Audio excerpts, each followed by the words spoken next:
In this video, we are going to look at solving rational inequalities. Now, this is the same as solving a polynomial inequality. We can do it either using a graph or using algebra. Let's first look at a graph because I think it's a little bit easier to see than using algebra. So we've got this inequality here, 1 over x plus 5 is greater than 2.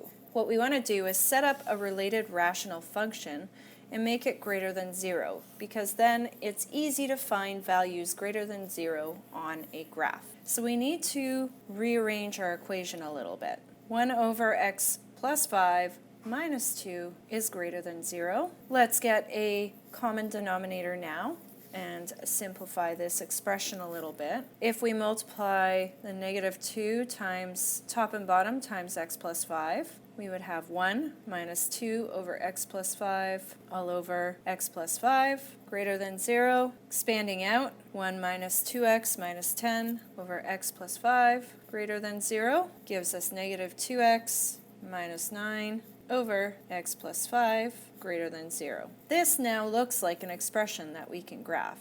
Vertical asymptote is when our denominator is equal to 0, so that would be at x equals negative 5. Horizontal asymptote, because we have equal powers, top and bottom, it's going to be negative 2 over 1, which is a negative 2. X-intercepts, we're solving for y is equal to 0, so that is when the top is equal to 0, going to occur at negative 9 over 2 and 0. And our y-intercept is when we set x equals to 0. When we do that and solve, we would get 0 and negative 9 over 5. Drawing a really quick sketch then. We got x and y. Let's put in our asymptotes first. So vertical asymptote is at negative 5.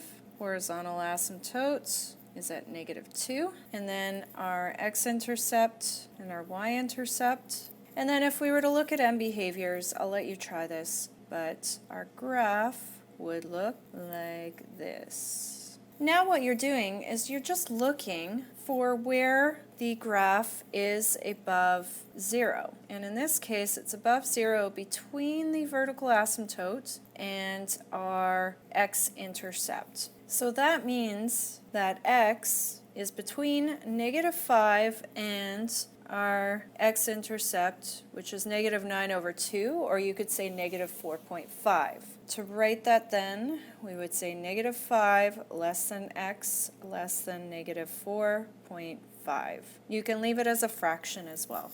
Using algebra to solve the same problem, we need to look at our critical values.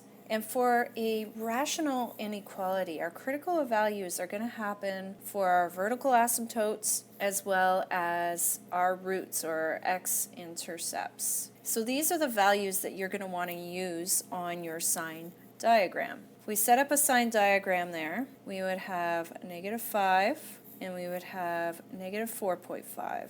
What we want to do then is check each of these intervals. So we're going to check, say, the value of negative 6. If we plug that into our function, we would get a negative value. Checking between negative 5 and negative 4.5, you could check the value, say 4.75, negative 4.75. If you did that and plugged it into our equation, you would get a positive value. Finally, we're checking above negative 4.5. A nice easy one is to check 0. And if we plug that in, we would get a negative value. So again, it's giving us the exact same interval here, but we've used algebra to solve this now instead of a graph. Our answer would be exactly the same as above then. Note that when you're solving a rational inequality, always make it greater than or equal to 0. That way you can easily set up a graph or a table, and it's really a quick check to solve one of these types of equations.